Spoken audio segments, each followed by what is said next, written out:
Hello friends, मैं नीता भास्कर आप सभी लोगों का अपने यूट्यूब चैनल पर स्वागत करती हूं। और आज एनसीईआरटी 11th क्लास की है ये, और इसमें हम पढ़ेंगे चैप्टर 2। चैप्टर 1 मैंने कंप्लीट करा दिया है।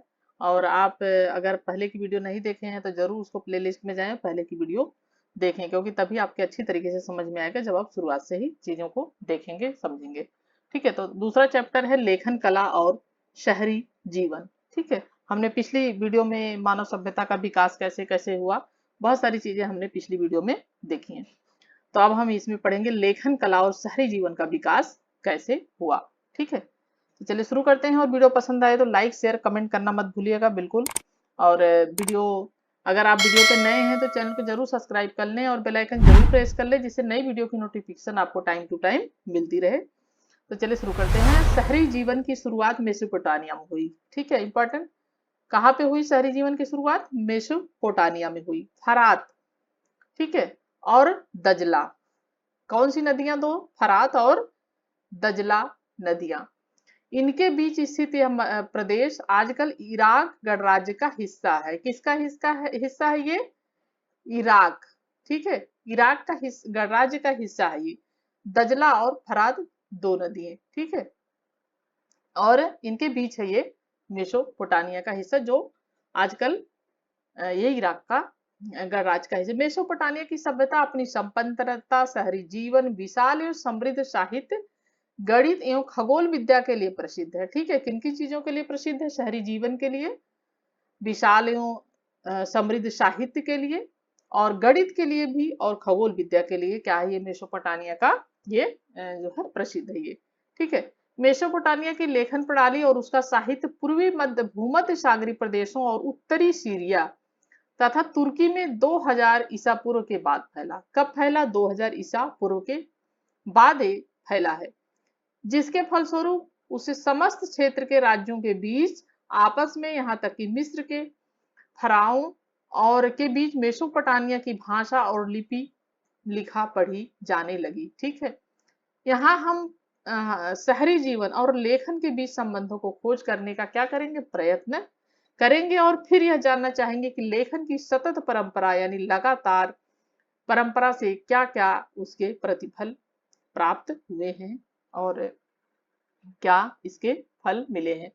मेसोपोटामिया नाम यूनानी भाषा के दो शब्दों मेमोस मध्य यानी पोटेमोस, ठीक है, और पोटोमेस यानी नदी से मिलकर बना है। इसलिए मेसोपोटामिया शब्द दजला फरात नदियों के बीच की उपजाऊ धरती को इंगित करता है। पहले अधिकतर शहर नदियों के किनारे ही बसते थे।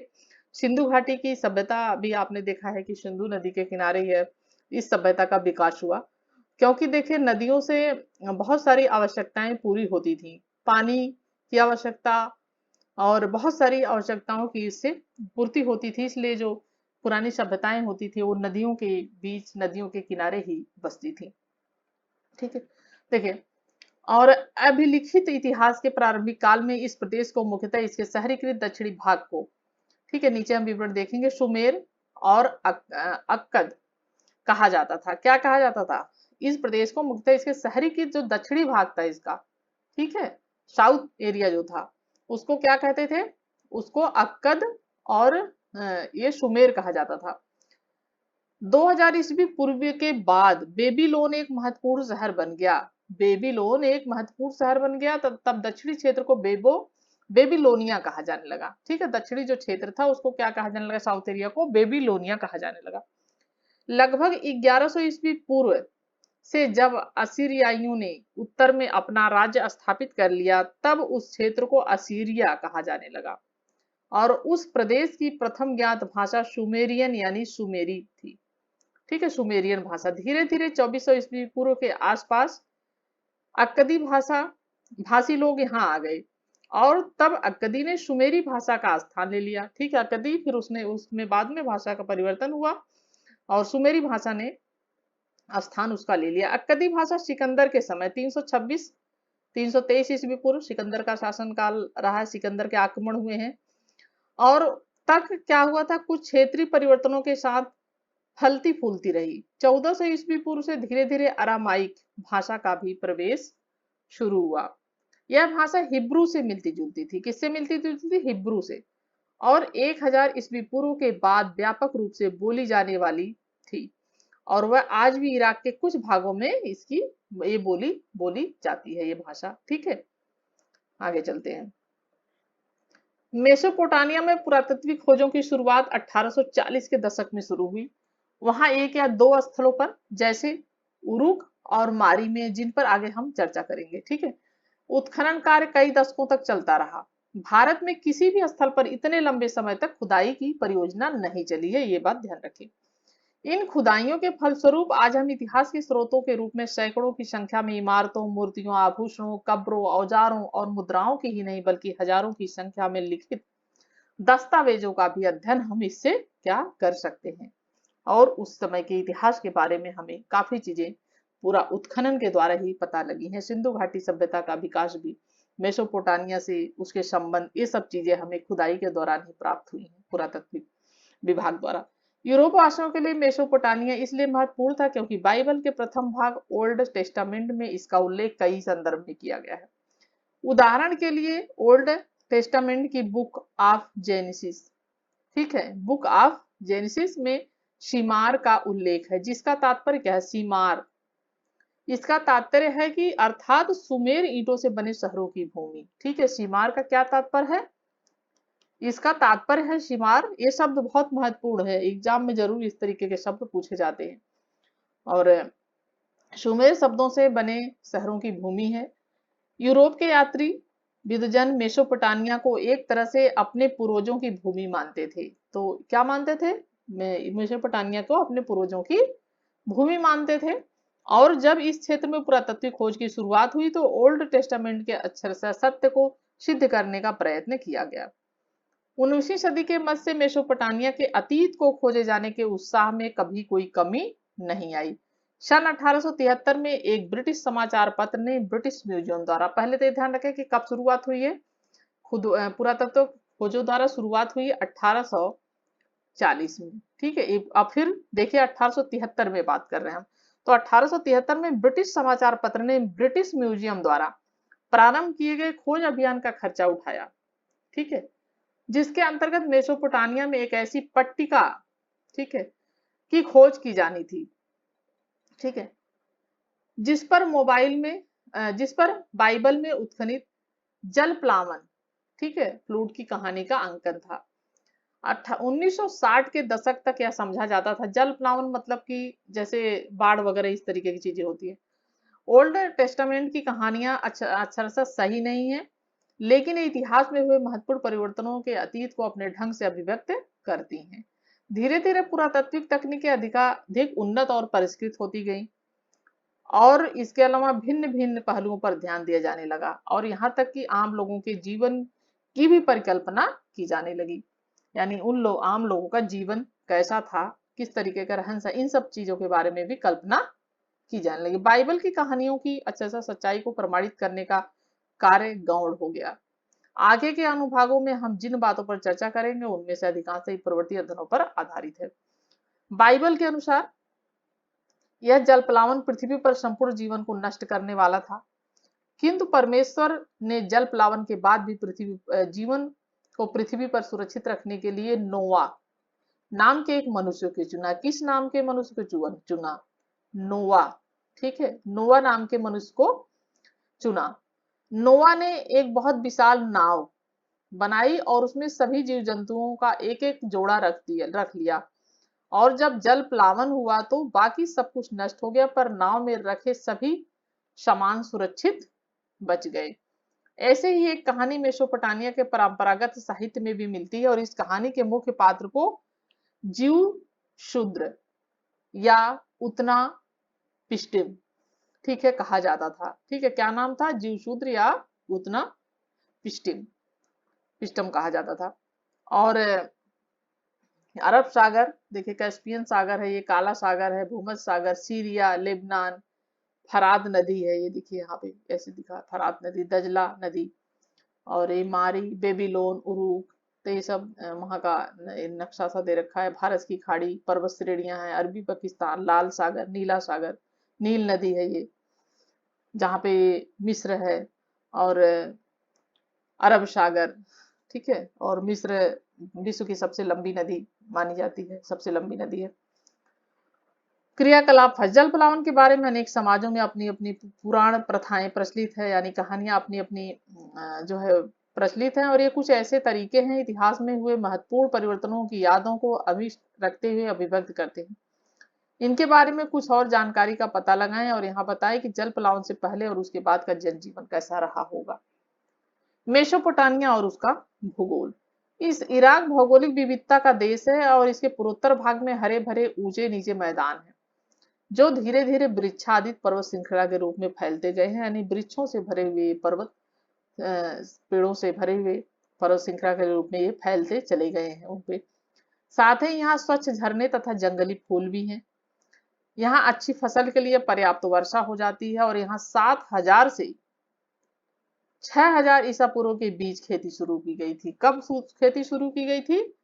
7000 से 6000, ठीक है, ईसवी पूर्व, ठीक है, ईसवी पूर्व शुरू हुई थी। उत्तर में ऊंची भूमि है जहां स्टेपी घास के मैदान है। उत्तर में भूमि है ऊंची, जहां पे कौन सी घास के मैदान है? स्टेपी घास के मैदान है। यहाँ पशुपालन खेती की तुलना में आजीविका का अधिक अच्छा साधन रहा, यानी खेती से ज्यादा अधिक महत्वपूर्ण क्या थी आजीविका के लिए? पशुपालन, यानी पशुओं को पालना और उनसे अपनी आय के संसाधन जुटाना। सर्दियों की वर्षा के बाद भेड़ बकरियां यहाँ उगने वाले छोटी छोटी झाड़ियों और घास से अपना भरण पोषण करती हैं। पूर्व में दजला और सहायक नदियां ईरान के पहाड़ी प्रदेशों में जाने के लिए परिवहन का अच्छा साधन भी है। दक्षिणी भाग एक रेगिस्तान है। दक्षिणी भाग क्या है? एक रेगिस्तान है। वह स्थान है जहां सबसे पहले नगरों और लेखन प्रणाली का प्रादुर्भाव हुआ। तो दक्षिणी भाग जो रेगिस्तान है वहां पे सबसे पहले नगरों का विकास हुआ, यानी शहरी सभ्यता का विकास हुआ, और वहां पे क्या हुआ? लेखन प्रणाली का भी वहां पे विकास हुआ। इन रेगिस्तानों में शहरों के लिए भरण पोषण का साधन बन सकने की क्षमता थी, क्योंकि फरात और दजला नाम की नदियां उत्तरी पहाड़ों से निकलकर अपने साथ उपजाऊ बारीक मिट्टी लाती रही हैं। ठीक है, ये क्या करती थी? ऊपरी पहाड़ों से निकलती थी और उसके बाद ये अपने साथ उपजाऊ मिट्टी लाती थी, जिसमें फसलों का उगाना आसान हो। जब इन नदियों में बाढ़ आती थी अथवा जब इनके पानी को सिंचाई के लिए खेतों में लाया जाता था, तब यह उपजाऊ मिट्टी वहां जमा होती थी। नदियों के किनारे बसने का ये भी कारण था कि वहां पे खेती, पशुपालन, ये सब चीजें की जाए, सिंचाई वगैरह आदि की व्यवस्था भी वहां पे हो। ठीक है, यहाँ भी सब देखे, हाबुर नदी, स्टेपी, ये घास है एक तरीके की स्टेपी, मारी, फरात नदी, दजला नदी, ये सब चीजें यहाँ पे है। ठीक है, फरात नदी रेगिस्तान में प्रवास करने के बाद कई धाराओं में बटकर बहने लगती है और कभी कभी इन धाराओं में बाढ़ आ जाती है, और पुराने जमाने में ये धाराएं सिंचाई की नहरों का काम देती थी, जैसे हमने अभी बात की। इनसे आवश्यकता पड़ने पर गेहूं, जौ, मटर या मसूर की खेती की सिंचाई की जाती थी। किन खेती की सिंचाई की जाती थी? गेहूं की, ठीक है, उसके बाद है जौ की। जौ की खेती बहुत पुरानी थी, आजकल जौ की खेती नहीं होती है उतनी और बहुत सीमित हो गई है, जबकि ये बहुत ही फायदेमंद है जौ। और उसके बाद मटर, मटर और मसूर की भी खेती, ठीक है, और इसकी मसूर की भी खेती होती थी। ठीक है, और सिंचाई की जाती थी। रोम साम्राज्य सभी पुरानी व्यवस्थाओं में विषय 3 है। दक्षिणी मेसोपोटामिया की खेती सबसे ज्यादा उपज देने वाली हुआ करती थी, हालांकि वहां फसल उपजाने के लिए आवश्यक वर्षा की कुछ कमी रहती थी, यानी फसल उपजाने के लिए वर्षा की कमी थी और वर्षा इतनी अधिक नहीं होती थी। खेती के अलावा देखिए, भेड़ बकरियां स्टेपी घास के मैदान, पूर्वी पूर्वोत्तरी मैदानों और पहाड़ों के ढालों पर जाती थी। ये उपजाऊ स्थान बाढ़ की नदियों से काफी ऊंचाई पर थे। ठीक है, ये उपजाऊ स्थान थे, जो बाढ़ जो आती थी उनसे क्या था, ये थोड़ा ऊंचाई पे थे स्थित, जिनसे भारी मात्रा में क्या होता था? मांस मिलता था, दूध मिलता था और ऊन की भी प्राप्ति भेड़ों से होती थी। इसके अलावा नदियों में मछलियों की कोई कमी नहीं थी। मछलियों की भी वहां पे मछलियां रहती थी, मछलियां की भी कमी नहीं थी। और गर्मियों में खजूर के पेड़ खूब फल देते थे, और खजूर के पेड़ भी थे जो गर्मियों में वहां पे फल प्राप्त लोगों को उनसे होते थे। लेकिन हमें यह सोचने की गलती नहीं करनी चाहिए कि शहरों का विकास केवल ग्रामीण समृद्धि के बल पर ही हुआ था। इस विकास के अन्य कारकों के विषय में हम बारी बारी से चर्चा करेंगे, लेकिन पहले हमें शहरी जीवन के बारे में स्पष्ट जानकारी कर लेनी चाहिए। ठीक है, आगे चलते हैं। शहरीकरण का महत्व। शहर और नगर बड़ी संख्या में लोगों के रहने के लिए के ही स्थान नहीं होते थे। ठीक है, जब किसी अर्थव्यवस्था में खाद्य उत्पादन के अतिरिक्त अन्य आर्थिक गतिविधियां विकसित होने लगती हैं, तब किसी एक स्थान पर जनसंख्या का घनत्व तो बढ़ जाता है। ठीक है, क्या होता है, जब किसी स्थान पर अर्थव्यवस्था में उत्पादन, खाद्य उत्पादन, खाने की चीजों की बढ़ोतरी होती है और उसके बाद आर्थिक गतिविधियां वहां पे क्या होता है, विकसित होने लगती हैं और वहां पे जनसंख्या घनत्व भी बढ़ जाता है, क्योंकि अधिक से अधिक जाकर वहां बसने का प्रयत्न करते हैं जहां उन सब चीजों की उन्हें सुविधा मिलती है। इसके फलस्वरूप कस्बे बसने लगते हैं। ठीक है, लेकिन ऐसी परिस्थिति में, ठीक है, ऐसी परिस्थिति में लोगों का कस्बों में इकट्ठे रहना उनके लिए फायदेमंद सिद्ध होता है। विशेषतः इसलिए क्योंकि शहरी अर्थव्यवस्थाओं में खाद्य उत्पादन के अलावा व्यापार, उत्पादन और तरह तरह की सेवाओं की भी महत्वपूर्ण भूमिका होती है। नगर के लोग आत्मनिर्भर नहीं रहते हैं और उन्हें नगर या गांव के अन्य लोगों द्वारा जो उत्पन्न वस्तुएं या दी जाने वाली सेवाओं के लिए उन पर आश्रित होना पड़ता है। ठीक है, नगर के जो लोग हो वो लोग इतने आत्मनिर्भर नहीं होते हैं, लेकिन उन्हें गांव के अन्य लोगों की आवश्यकता की खेती वगैरह ये सब चीजें गांव के लोग अधिक करते हैं, तो वो जो उत्पन्न चीजें होती थी वो उस पर आश्रित रहते थे। उनमें आपस में बराबर लेन देन भी होता रहता था। उदाहरण के लिए एक पत्थर की मुद्रा बनाने वाले को पत्थर उकेरने के लिए कांसे के औजारों की जरूरत पड़ती थी और वो स्वयं ऐसे औजार नहीं बना सकता था, और वह यह भी जानता था कि मुद्राओं के लिए आवश्यक रंगीन पत्थर वह कहाँ से प्राप्त कर सकता है। उसकी विशेषज्ञता को सिर्फ नक्काशी यानी पत्थर उकेरने तक ही सीमित होती है, वह व्यापार करना नहीं जानता। किसी एक ही महारत हासिल होती है एक चीज में। कांसे के औजार बनाने वाला भी धातु, तांबा या रागा टिन लाने के लिए खुद बाहर नहीं जाता, साथ ही उसे ईंधन के लिए हरदम लकड़ी के कोयले की जरूरत रहती है और इस प्रकार श्रम विभाजन, ठीक है, डिवीजन ऑफ लेबर, श्रम विभाजन शहरी जीवन की विशेषता है। ठीक है, ये हम लेफ्ट में बढ़ते चलते हैं थोड़ा सा। मेसोपोटामिया के प्राचीनतम नगरों का निर्माण कांस्य युग यानी लगभग 3000 ईस्वी पूर्व शुरू हुआ। ठीक है, कांस्य युग महत्वपूर्ण। कांसा तांबे और रागे के मिश्रण से बनता है। कांसा किन किन चीजों से मिलाने से बनता है, तांबे से और रागा जो होता है उसके मिश्रण से बनता है। कांसे के इस्तेमाल का मतलब है कि ये धातुएं दूर दूर से मंगाई जाती थी। बढ़ई का सही काम करने और मनकों में, ठीक है, छेद करने, मन के एक तरीके की माला बनाते थे मनकों को, जो है गुड़िया टाइप की। ठीक है, ऐसे ऐसे करके गुड़िया होती थी और आजकल के समय तो उसमें क्या था, छेद करके उसमें धागे बनाए जाते थे, तो मनकों में छेद करने, तो उनको ही गुड़िया को ही मन के कहते थे। तो मनकों में छेद करने, पत्थर की मुद्राओं को उकेरने, फर्नीचर में जोड़ने, सीपियां काटने आदि कामों के लिए धातु के औजारों की आवश्यकता पड़ती थी। मेसोपोटामियाई हथियार भी कांसे के ही होते थे। उदाहरण के लिए भालों की नोक कांसे की बनी होती थी। जो भाले बनते थे उन औजारों में जो नोक बनाई जाती थी उसकी वो कांसे की बनी होती थी, कांसे की बनी होती थी। ठीक है, जिन्हें हम पृष्ठ 38 पर देख सकते हैं। ठीक है, इसके अलावा शहरी अर्थव्यवस्था में एक सामाजिक संरचना का संगठन होना भी जरूरी है।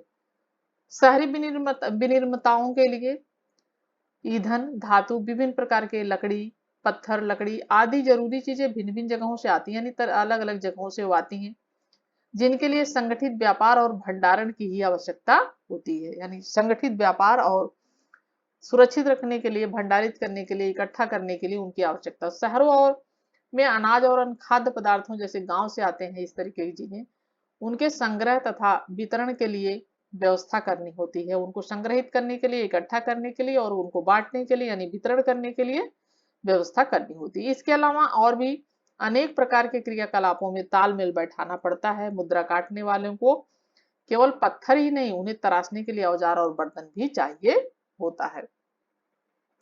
जाहिर है कि ऐसी प्रणाली में कुछ आदेश देते हैं और उनका दूसरे पालन करते हैं। इसके अलावा शहरी अर्थव्यवस्था को अपना हिसाब किताब लिखित रूप में रखना होता है।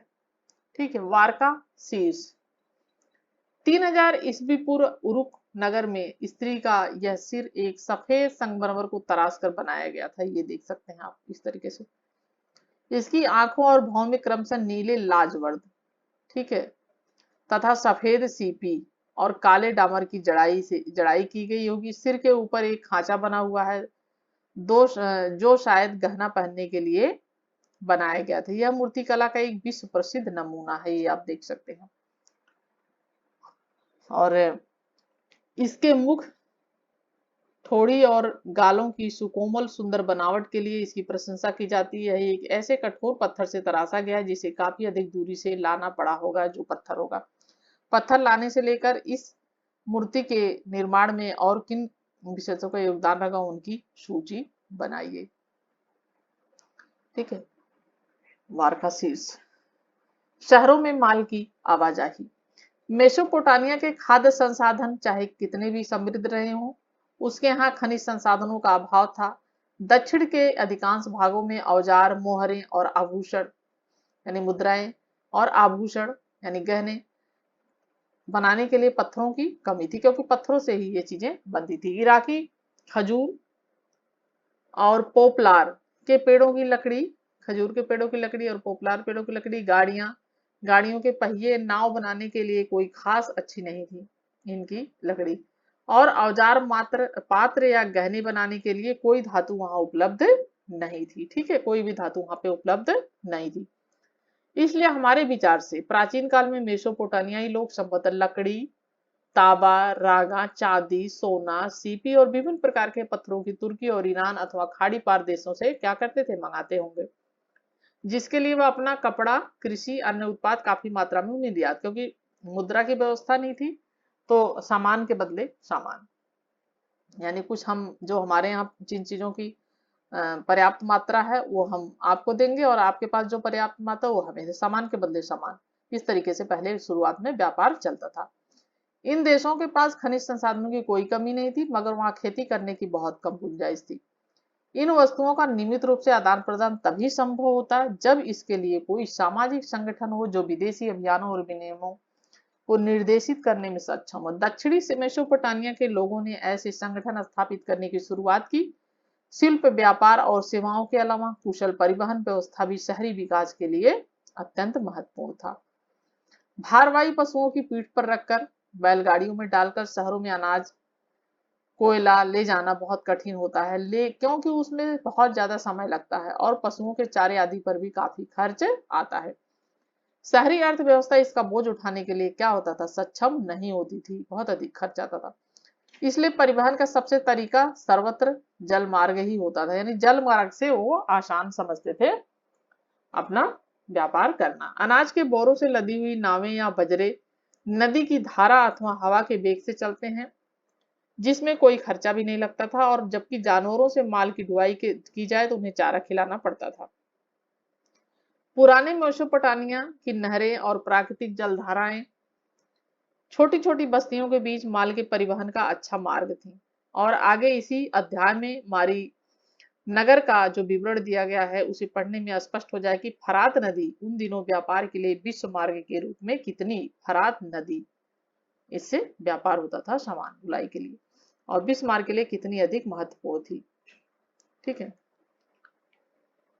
चिकनी मिट्टी की पट्टिकाएं लगभग 3200 ईस्वी पूर्व, प्रत्येक पट्टिका की ऊंचाई 3.5 सेंटीमीटर या उससे कम है। इन पट्टिकाओं पर बने संकेत चित्र बैल, मछली, अनाज और नाव हैं। आप ये देखिए, ठीक है, बैल है यहाँ पे, ये देखिए अनाज और मछली का चित्र यहाँ पे बना हुआ है, संख्याएं हैं, नाव है यहाँ पे, ठीक है, और यहाँ पे भी इसी चित्र बना हुआ है। इस तरीके से औजार से लग रहे हैं। ठीक है, कीलाकार अक्षर संकेत। ठीक है, लेखन कला का विकास, हम ये तो महत्वपूर्ण पॉइंट है, इसे देखते हैं। सभी समाजों के पास अपनी एक भाषा होती है, ठीक है, जिसमें उच्चारित ध्वनियां अपना अर्थ प्रकट करती हैं। बिना भाषा के तो कुछ हो ही नहीं सकता। इसे मौखिक या शाब्दिक भाव विभक्ति कहते हैं। लिखना मौखिक भाव विभक्ति से उतना अलग नहीं जितना हम अक्सर समझ बैठते हैं। जब लेखन लिपि के बारे में बात की जाती है तो उसका अर्थ है उच्चारित ध्वनियां जो दृश्य संकेतों या चिन्हों के रूप में प्रस्तुत की जाती हैं। मेसोपोटामिया में जो पहली पट्टिकाएं, ठीक है, पाई गई हैं वे लगभग 3200 ईस्वी पूर्व की हैं। पहली कब पाई गई हैं, जो है 3200 ईस्वी पूर्व की, जिसमें चित्र जैसे चिन्ह और संख्याएं दी गई हैं। वहां बैलों, मछलियों और रोटियों आदि का लगभग 5000 सूचियां मिली हैं। जो वहां के दक्षिणी शहर उरुक के मंदिरों में आने वाली और वहां से बाहर जाने वाली चीजों की होंगी। स्पष्टतः लेखन कार्य तभी शुरू हुआ होगा जब समाज को अपने लेन देन का अस्थायी हिसाब रखने की जरूरत पड़ी, क्योंकि शहरी जीवन में लेन देन अलग अलग समय पर होते थे, क्योंकि उन्हें करने वाले भी कई लोग होते थे और सौदा भी कई प्रकार के माल के बारे में होता था। इन लोगों की इनकी सूची बनाने की आवश्यकता महसूस की गई, जिससे क्या हुआ, लेखन कला का विकास होना शुरू हुआ। मेसोपोटामिया के लोग मिट्टी की पट्टिकाओं पर लिखा करते थे। इस तरीके से मिट्टी की पट्टिकाएं बनाई जाती थी, टैबलेट। और उसके बाद लिपिक चिकनी मिट्टी को गीला करता था और फिर उसको गूंथ कर और उसके बाद उसको थाप कर, हाथ से उसकी थपाई करता था और थाप कर ऐसे आकार की मिट्टी का रूप दे दिया जाता था। उसके बाद उस पर कुछ लिखा जाता था।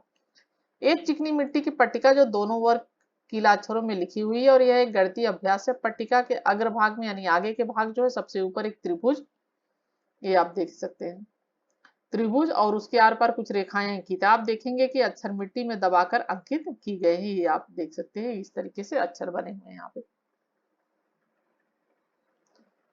ठीक है, जिसे वह आसानी से अपने हाथ में पकड़ सके। तो ऐसे आकार की मिट्टी का रूप दे देता था जिसे वह आसानी से अपने हाथ में पकड़ सके, और वह सावधानी पूर्वक उसकी सतहों को चिकना बना लेता था और फिर सरकंडे की तीली की तीखी नोक से वह उसकी नम चिकनी सतह पर कीलादार चिन्ह बना देता था। ठीक है, और सरकंडी होती थी शरबत की वो, और पहले भी चलती थी वो, और उससे लिखा जाता था स्याही में डुबोकर। लेकिन ये उस समय तो इसी मिट्टी पे ही उसको लिखा जाता था। तब ये मिट्टिकाएं धूप में रख दी जाती थी, पक्की हो जाती थी और मिट्टी के बर्तनों जैसी ही मजबूत हो जाती थी। उसके बाद उसको रख दिया जाता था तो क्या होता था, मजबूत हो जाती थी। जब उन पर लिखा कोई हिसाब, जैसे धातु के टुकड़े सौंपने का हिसाब, असंगत या गैर जरूरी हो जाता तो पट्टिका को फेंक दिया जाता था। अगर उसकी आवश्यकता नहीं होती थी तो उसको हिसाब किताब पूरा होने के बाद उसको क्या किया जाता था, उसको फेंक दिया जाता। ऐसी पट्टी जब एक बार सूख जाती थी तो उस पर कोई नया चिन्ह या अक्षर, क्योंकि उस पर दोबारा से नहीं लिखा जा सकता था। इस प्रकार प्रत्येक सौदे के लिए, चाहे वह कितना ही छोटा हो, यह कला का पट्टिका की जरूरत होती थी। इसलिए मेसोपोटामिया के खुदाई स्थलों पर सैकड़ों पट्टिकाएं मिली हैं, यानी उसे फेंक दिया जाता था तो इसलिए बहुत सारी वहां पे पट्टिकाएं ये मिली हैं। और इस स्रोत संपदा के कारण ही आज हम मेसोपोटामिया के बारे में इतना कुछ जान पाते हैं। अगर वो इस तरीके से लिखते नहीं, फेंकते नहीं, तो शायद खुदाई के दौरान ये चीजें हमें प्राप्त नहीं होती, तो फिर हम इन मेसोपोटामिया की सभ्यता का विकास कैसे हुआ हम नहीं समझ पाते। ठीक है, यहाँ पे देख लेते हैं थोड़ा कीलाकार। क्यूनिफार्म लातिनी शब्द है। क्यूनिकस, क्यूनियस जिसका अर्थ खूंटी, और फोर्मा जिसका अर्थ आकार है, से बना है। ठीक है, लगभग 2600 यानी 2600 ईसा पूर्व के आसपास वर्ण कीलाकार हो गए और भाषा सुमेरियन हो गई।